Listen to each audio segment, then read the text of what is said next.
If you like to learn the recipe to make these nice dinner rolls, you can see how they sponge back.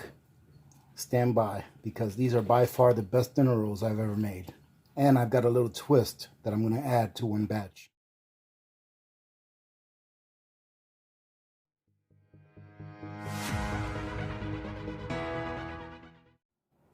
Hello YouTubers and welcome. I was watching Mr. Tom's last video where he was saying that he may be running out of bread that he bought at the store, but that he's got flour and all the ingredients he needs to make his own bread, should he have to. But that he might be a little bit rusty from not having made bread for a really long time. So I thought I'd make this video for you, Mr. Tom. And what I'm making today is I'm making some dinner rolls. Very easy recipe, and I'm going to put a twist to one of the batches that I make today. Now we are going to need some flour, and it's going to be a total of 5 cups of flour, a 12-ounce can of evaporated milk. We're going to need about 1.5 teaspoons of yeast, a stick of butter, 2 eggs, and 6 ounces of water. Alright, so the first step is going to be to add that can of condensed milk to the water that you already have measured out to about 6 ounces. We're going to go ahead and place this entire stick of butter in there. And I'm going to use the microwave to heat this up. And I'm looking for a temperature of about 115, 120 degrees. That's going to allow the yeast that we put into our mixture to flourish and multiply. Now that we've brought the temperature of the milk, the water, and the butter to roughly 120, it looks like it's about 125 degrees or so, then we're good to go. We're just going to put this to the side and then get our dry ingredients and then get it ready to put in our wet ingredients. It took me about 2.5 minutes to get it up to this temperature in my microwave, and my microwave is roughly 1100 watts. Now we're going to add a tablespoon of salt,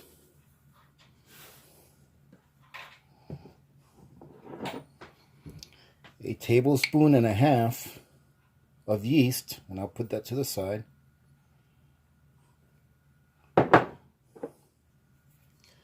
and 2 full tablespoons of sugar. And now that we've got all our dry ingredients in the bowl, we're going to mix everything together. And just in case I didn't mention it, it was 5 cups of flour. This will make 2 batches. Now that we have everything mixed in, we're going to grab our wet mixture, or our wet ingredients. We're going to dump it in here. And if there's a couple of little lumps of butter in there, don't worry about it. It's not going to hurt anything. And depending on where you live, the area that you live, you may have to add, if it's humid or very dry, you may have to add another ounce or 2 of water or another dash of flour. However, this dough is a little stickier than your regular dough. So now that we've got everything mixed in here, we're going to go ahead and add our eggs. I didn't want to add the eggs to the mixture of pretty warm liquids because I don't want the eggs to get cooked. Although I don't think it would hurt if you did. 120 degrees I don't think will ruin the eggs or curdle them. So now we add in our eggs. And then we just stir this around until it turns into a ball of dough. And then we're going to have to get our hands dirty. Now that you've got everything mixed in, you're going to want to shape your dough and then just knead it. And it's going to take a few minutes for you to be able to knead it where it's going to gain structure. And your fingers won't be sticky anymore. So just work through it. And don't go and add a whole bunch more flour to this. Because if you do that, your buns are going to come out pretty hard.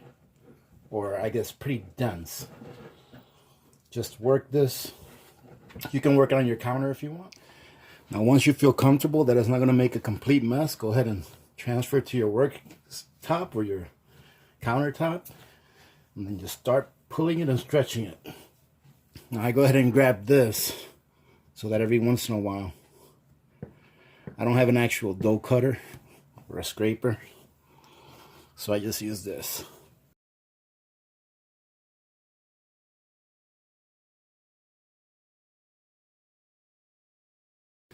But ladies and gentlemen, I'm about 12-13 minutes into this. As you can see, the bowl is starting to form. Still a little bit stuck to my hands, but not that much at all. So now I'm going to go ahead and use both my hands. And as you can see, it's not sticking to my other hand. I got a few crumbs in this one. I'm going to knead this like this for about another 5 minutes. So I'm going to have about 17-18 minutes of kneading into this bread, which is quite a bit.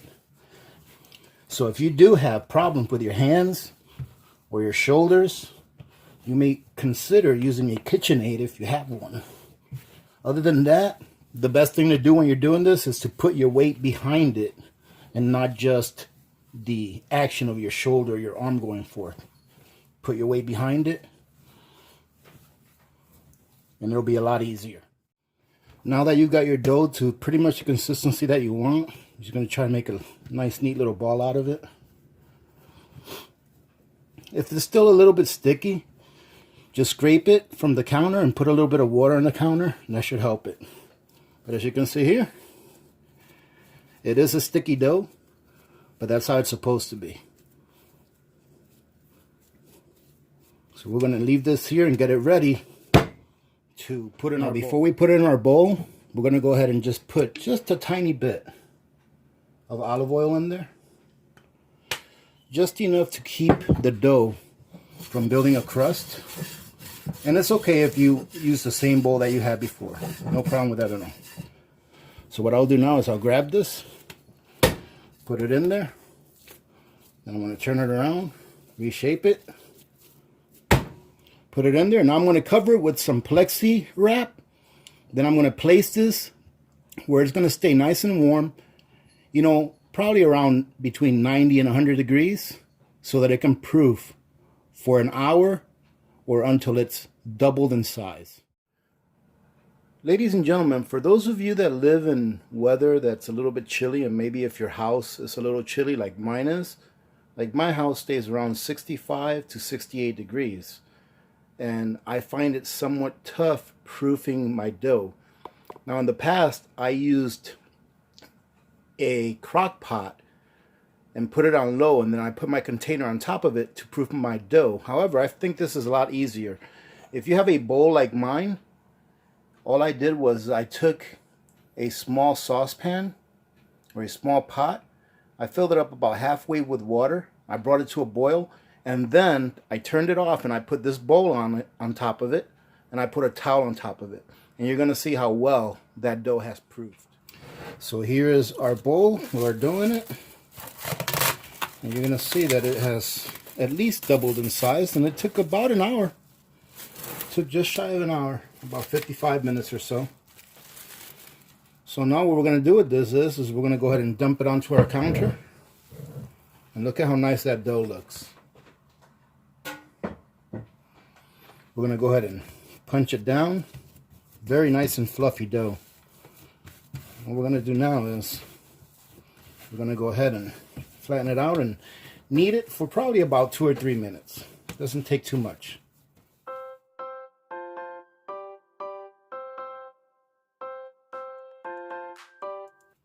Alright, ladies and gentlemen, as you can see, it's still a little bit sticky. That's just fine. What we're going to do now is we're going to let it sit. And you can see when you push on it, it kind of springs back. That's really what you want. Right now, we're just going to let it sit here for about 15-20 minutes so that it can rest. Then we'll come back and start forming them into buns. Alright, now it's been sitting here for about 15 minutes. We're going to go ahead and cut it into pieces and make our dinner rolls. Now what I did while that was resting, I took a pan. This is just a lasagna pan. I'm going to make 2 batches in this, maybe 3. We'll see. I greased the sides really good I buttered the sides really good. I put a little parchment paper in the bottom. And as you can see, I put some butter in the bottom there so I can hold it in the sides, so I can hold the parchment paper tight. And that's what I'm going to make this in. You're going to want to start preheating your oven to about 350 degrees.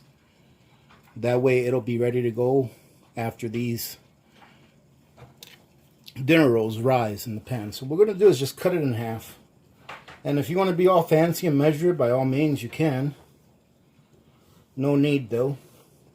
I'm going to cut that in half. I'm going to take this piece right here. And it's still a little bit sticky, which is fine. That's actually good. It means the rolls are going to come out nice and fluffy. I'm going to put that there. I'm going to cover it back up. Then we're going to cut this piece into 8 pieces. That's one. And like I said, if you want to measure it, you can.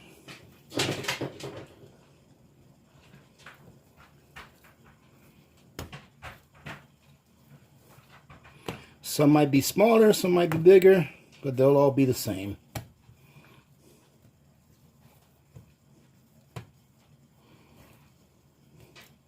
It might make more than 8. We don't want to make them too big. You remember, you still have to let them proof. Let's give it a little bit more over here. And all we have to do, ladies and gentlemen, is just flatten it out and then just fold it in on itself.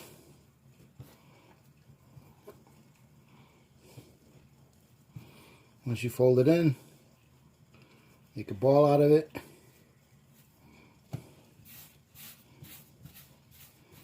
Okay, and there you go. That's one.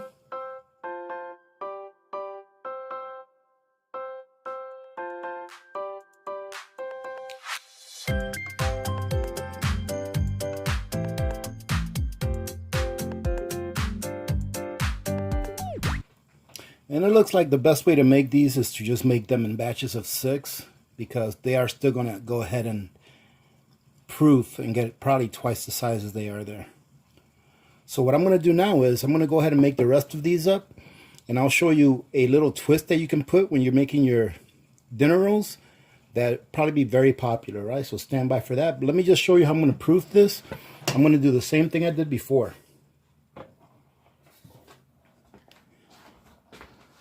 I already have my water boiling down there. I'm going to put this on top of it, and then I'm going to put a towel over it. And it should proof there probably half an hour to 45 minutes. They should be ready to go in the oven. All right, ladies and gentlemen, so whenever I make these, every once in a while I'll surprise my family because they really love it when I put a little bit of pepperoni in the middle of these. I went ahead and cut a little piece off of this to make 6 more, and I got another pan ready. So it's very simple. You're going to do the exact same thing you did last time. I usually take 2 of these and put them in there, and then you're going to just fold them in on each other. Okay. Be a little gentle because you don't want the bottom to open up. And you're going to try to make this into as much of a ball as you can. And there you go. Once you do that, you just put it in your pan. And they'll be ready to proof. So now that we have 12 rolls that are proofing and getting ready for the oven, well, what I'm going to do is I think I'll have a little bit of fun, and we'll make some different types of rolls. I seen this in a video a while back, and it just looks like it's a fun thing to do. So we'll go ahead and cut this into 4ths, I guess. There we go. And now that we've got them cut, all we have to do is flatten them out, turn them into a little string, I guess, a big string like that. Go like this, go like this, and then just punch it into the middle there. And we'll see how those come out. So we'll go ahead and do a few of these as well. All right, ladies and gentlemen, so this is what they look like. Now this is going to be my last batch. Cover these up.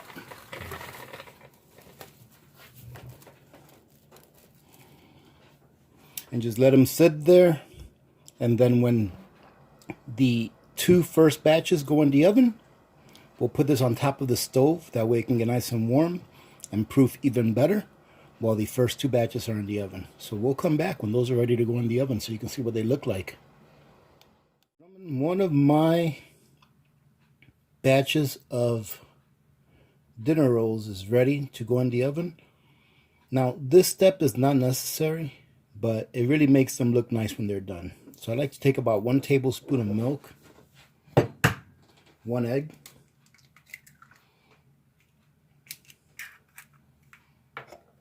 and just go ahead and, now there's what they look like.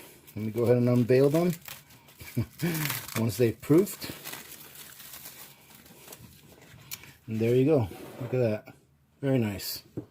So now we'll just go ahead and give them a nice little egg wash. And I like to be generous with these. Like I said, it just makes them look nicer. And just be kind of gentle as well, because we don't want them to deflate on us. Now, some people like to put a little bit of sea salt on top. Not necessary, but some people like to do that. Or you can sprinkle some sesame seeds on top as well. All right, we're just going to have them like this. When they come out, I'll show you what they look like, along with the ones that have pepperoni in them. I forgot to let you know how long to leave them in the oven for. 18 minutes, ladies and gentlemen. And look at that. Aren't these things nice? I'm going to take them out of here. I'm going to put them in a cooling rack, and then I'm going to come back once I have the pepperoni ones done also, so we can break into one of each. Here we are. Here's our first batch, and here's our second batch. And if you remember, the second batch, I actually made them a little smaller. These are the ones with the pepperoni in them. So let's go ahead and check out how these came out. They've been sitting on the rack here for about 5-10 minutes. So we're going to go ahead and grab them, put them on the counter. And I want you to take a look at this, ladies and gentlemen. Look at how nice these things are. Let me set the camera better. But look at this. Comes right back up. They're springy. And you see with the egg wash, how nice it looks. Let's go ahead and tear one of these off. And look at how nice and puffy these things are. See how they bounce right back.